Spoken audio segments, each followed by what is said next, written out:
पति पत्नी ने रखा 32 पूर्णिमा का व्रत, घर में गूंजी किलकारी। माँ यशोदा के कहने पर कृष्ण ने सुनाई कहानी।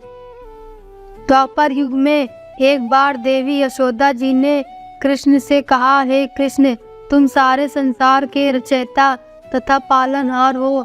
आज कोई ऐसा उपाय मुझसे कहो जिसके करने से स्त्रियों को मृत्यु लोक में वैधत्व का दुख न पड़े एवं सौभाग्य की प्राप्ति हो और उनकी सभी मनोकामनाएं पूर्ण हो। श्री कृष्ण कहने लगे, हे माता, मैं आपको एक उपाय विस्तार से बताता हूँ। सौभाग्य की प्राप्ति के लिए स्त्रियों को 32 पूर्णमासियों का व्रत रखना चाहिए। श्री कृष्ण जी आगे कहने लगे कि इस धरती पर एक राजा चंद्रहास की अनेक प्रकार के रत्नों से परिपूर्ण कातिका नाम की नगरी थी। वहाँ पर धनेश्वर नाम का एक ब्राह्मण था और उसकी स्त्री अति सुशील एवं रूपवती थी।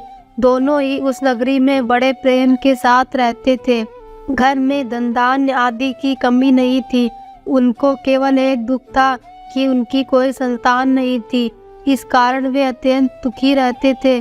एक समय एक योगी उसी नगर में आया।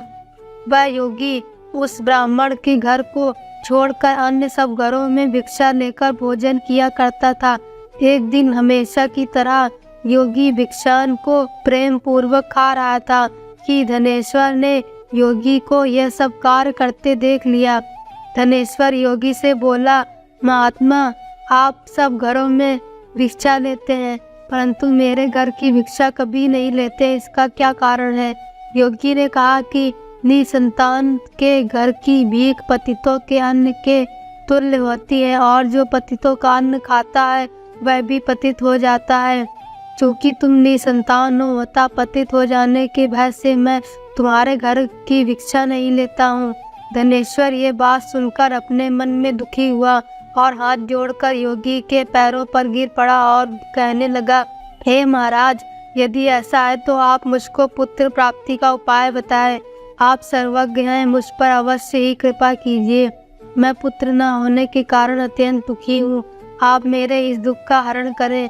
आप सामर्थ्यवान हैं। यह सुनकर योगी कहने लगे, हे ब्राह्मण, तुम चंडी की आराधना करो। घर आकर उसने अपनी स्त्री से सब वृतांत कहा और स्वयं तप के निमित्त वन में चला गया। वन में जाकर उसने चंडी की उपासना की और उपवास किया। चंडी ने 16वें दिन उनको स्वप्न में दर्शन दिया और कहा, हे धनेश्वर, जा, तेरे पुत्र होगा परंतु वह 16 वर्ष की आयु में ही मृत्यु को प्राप्त हो जाएगा। यदि तुम दोनों स्त्री पुरुष 32 पूर्णमास का व्रत विधि पूर्वक करोगे तो वह दीर्घायु होगा। प्रातःकाल होने पर इस स्थान के समीप ही तुम्हें एक आम का वृक्ष दिखाई देगा। उस पर चढ़कर एक फल तोड़कर शीघ्र अपने घर ले जाना। अपनी स्त्री को खिलाना। ऋतु स्नान के पश्चात वह स्वच्छ होकर श्री शंकर जी का ध्यान करके उस फल को खा लेगी। तब शंकर भगवान की कृपा से उसको गर्भ हो जाएगा। जब वह ब्राह्मण प्रातःकाल उठा तो उसने उस स्थान के पास ही आम का वृक्ष देखा जिस पर एक अत्यंत सुंदर आम का फल लगा हुआ था। धनेश्वर वृक्ष पर चढ़ गया और उसने एक अति सुंदर आम का फल देखा। ब्राह्मण ने जल्दी से उस फल को तोड़कर अपनी स्त्री को लाकर दिया और स्त्री ने पति की कथा के अनुसार उस फल को खा लिया और वह गर्भवती हो गई। देवी जी की असीम कृपा से उसे एक अत्यंत सुंदर पुत्र उत्पन्न हुआ जिसका नाम उन्होंने देवीदास रखा। माता पिता के हर्ष के साथ वह बालक बढ़ने लगा। भवानी की कृपा से वह बालक बहुत ही सुंदर, सुशील और पढ़ने में बहुत ही निपुण हो गया।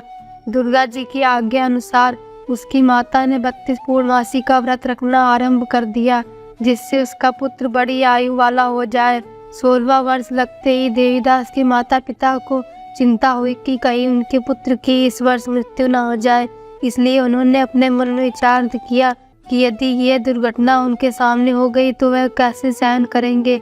इसलिए उन्होंने देवीदास के मामा को बुलाया और कहा कि हमारी इच्छा है देवीदास 1 वर्ष तक काशी में जाकर विद्या अध्ययन करे, इसलिए तुम साथ में चले जाओ और 1 वर्ष के पश्चात उसको वापस लौट लाना। सब प्रबंध करके उसके माता पिता ने काशी जाने के लिए देवदास को एक घोड़े पर बिठाकर मामा के उसके साथ भेज दिया। धनेश्वर ने सपत्नी के अपने पुत्र की मंगल कामना और दीर्घायु के लिए भगवती दुर्गा की आराधना और पूर्णमासियों का व्रत रखना आरंभ कर दिया। इस प्रकार बराबर 32 पूर्णमासी का व्रत पूरा किया। कुछ समय पश्चात मामा और भांजा मार्ग में रात्रि बिताने के लिए किसी ग्राम में ठहरे हुए थे। उस दिन उस गांव में एक ब्राह्मण की अत्यंत सुंदर, सुशील और गुणवती कन्या का विवाह होने वाला था। जिस धर्मशाला के अंदर वर और उसकी बारात ठहरी हुई थी, उसी धर्मशाला में देवीदास और उसके मामा भी ठहरे हुए थे। संयोगवश कन्या को तेल और चढ़ाकर मंडप आदि का कृत किया गया तो लगने के समय वर को धनुर्वात हो गया। अस्तु वर ने पिता ने अपने कुलगुरु को परामर्श करके निश्चय किया कि यह देवीदास मेरे पुत्र जैसा सुंदर हो, मैं इसके साथ ही लगन करा दूं। बाद में विवाह के अन्यकार मेरे लड़के के साथ हो जाएंगे। ऐसा सोचकर देवीदास के मामा से जाकर बोला कि तुम थोड़ी देर के लिए अपने भांजे को हमें दे दो, जिससे विवाह के लग्न का सब कृत सुचारू रूप से हो सके। तब उसका मामा कहने लगा, वह जो कुछ मध्य उपर्क या कन्यादान के समय वर को मिले वह सब हमें दे दिया जाए तो मेरा भांजा इस बारात का दूल्हा बन जाएगा। यह बात वर के पिता ने स्वीकार कर लेने पर उसका अपना भांजा वर बनाने को भेज दिया और उसके साथ सब विवाह कार्य रात्रि में विधि पूर्वक संपन्न हो गया। पत्नी के साथ वह भोजन न कर सका और मन में सोचने लगा कि जाने यह कैसी स्त्री होगी। वह एकांत में इसी सोच में पड़ गया और उसकी आंखों में आंसू आ गए। तो वधू ने पूछा, क्या बात है, आप इतने दुखी क्यों हो रहे हैं? तब उसने सब बातें जो वर के पिता ने और उसके मामा में हुई थी उसको बतला दी। तब कन्या कहने लगी, ये ब्रह्म विवाह के विपरीत हो सकता है। देव, ब्राह्मण और अग्नि के सामने मैंने आपको ही पति बनाया, इसलिए आप ही मेरे पति हो। मैं आपकी पत्नी रहूंगी, किसी अन्य की कदापि नहीं। तब देवीदास ने कहा, ऐसा मत करिए, क्योंकि मेरी आयु बहुत थोड़ी है। मेरे पश्चात आपकी क्या गति होगी, इन बातों को अच्छी तरह विचार लो। परंतु वह दृढ़ विचार वाली थी, बोली कि जो आपकी गति होगी वह मेरी गति होगी। हे स्वामी, आप उठिए और भोजन करिए, आप निश्चय ही भूखे होंगे। इसके बाद देवीदास और उसकी पत्नी दोनों ने भोजन किया तथा शेष रात्रि वह सोते रहे। प्रातःकाल देवीदास ने अपनी पत्नी को 3 नगों से जड़ी हुई एक अंगूठी दी, एक रुमाल दिया और बोला, हे प्रिय, इसे लो और संकेत समझकर स्थिर चित्त हो जाओ। यदि मैं जीवित रहा तो अवश्य वापस आऊंगा, अन्यथा समझ लेना मेरी मृत्यु हो गई। यह समझाकर वह चला गया। प्रातःकाल ही होते ही वहाँ पर गाजे बाजे बजने लगे और जिस समय विवाह के कार्य समाप्त करने के लिए वर और बाराती मंडप में आया तो कन्या ने वर को भली प्रकार से देखकर अपने पिता से कहा कि यह मेरा पति नहीं है, मेरा पति वही है जिसके साथ रात्रि में मेरा पाणी ग्रहण हुआ था, इसके साथ मेरा विवाह नहीं हुआ है। यदि यह वही है तो बताए कि मैंने इसको क्या दिया। मधुपर्क और कन्यादान के समय जो मैंने भूषण आदि दिए थे उन्हें दिखाया और रात में मैंने क्या गुप्त बातें कही थी वह सब सुनाए। पिता ने उसके कथनानुसार वर को बुलवाया। कन्या की ये सब बातें सुनकर कहने लगा कि मैं कुछ नहीं जानता। इसके पश्चात लज्जित होकर वह चला गया और सारी बारात भी अपमानित होकर वहाँ से लौट गई। इस प्रकार देवीदास काशी चला गया। जब कुछ समय बीत गया तो काल से प्रेरित होकर एक सर्प रात्रि के समय इसको डसने के लिए वहाँ पर आया, परंतु व्रत के प्रभाव से इसको काट न पाया, क्योंकि पहले ही उसकी माता ने 32 पूर्णिमा का व्रत कर रखा था। इसके बाद मध्याह्न के समय स्वयं काल वहाँ पर आया और उसके शरीर से प्राणों को निकालने का प्रयत्न करने लगा, जिससे वह मूर्छित होकर पृथ्वी पर गिर पड़ा। भगवान की कृपा से उसी समय पार्वती जी के साथ श्री शंकर जी वहाँ पर आ गए। उसको मूर्छित दशा में देखकर पार्वती जी ने भगवान शंकर से प्रार्थना की कि हे महाराज, इस बालक की माता ने पहले ही 32 पूर्णिमा का व्रत किया था, जिसके प्रभाव से इसका मृत्यु दोष कट गया। भवानी के कहने पर भक्त वत्सल भगवान शिव जी ने उसको प्राण दान दे दिया। इस व्रत के प्रभाव से काल को भी पीछे हटना पड़ा और देवीदास स्वस्थ होकर बैठ गया। उधर उसकी स्त्री उसके काल की प्रतीक्षा किया करती थी। जब उसने देखा उस पुष्ट वाटिका में पत्र पुष्प कुछ भी नहीं रहे तो उसको अत्यंत आश्चर्य हुआ। जब वैसे ही वह हरी भरी हो गई तो वह जान गई कि जीवित हो गए हैं। यह देखकर वह बहुत प्रसन्न मन से अपने पिता के कहने लगी कि पिताजी, मेरे पति जीवित है, आप उनको ढूंढिए। जब 16वां वर्ष व्यतीत हो गया तो देवीदास भी अपने मामा के साथ काशी से चल दिया। उधर उस ससुर अब उसको ढूंढने के लिए अपने घर से जानने वाले ही थे कि वह दोनों मामा भांजा वहाँ पर आ गया।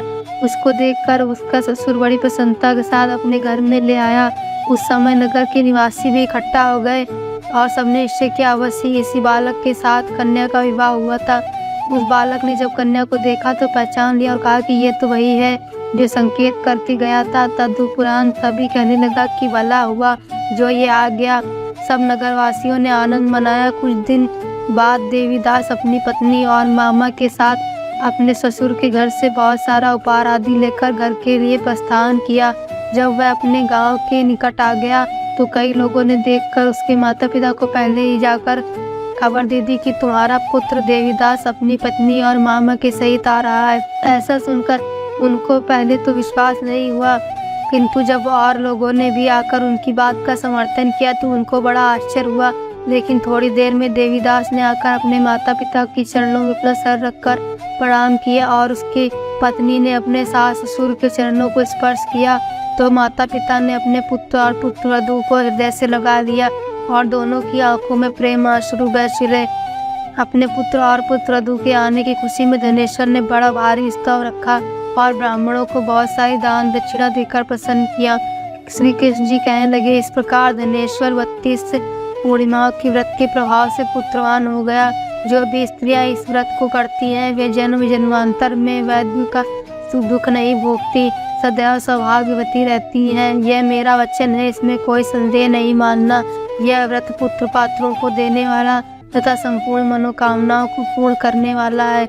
32 पूर्णिमाओं की व्रत करने से व्रत की सभी इच्छाएं भगवान शिव जी की कृपा से पूर्ण हो जाती है। तो दोस्तों, अगर आपको हमारा वीडियो अच्छा लगा हो तो वीडियो को लाइक करें, चैनल को सब्सक्राइब करें और कमेंट बॉक्स में राधे राधे लिखना ना भूलिएगा। धन्यवाद।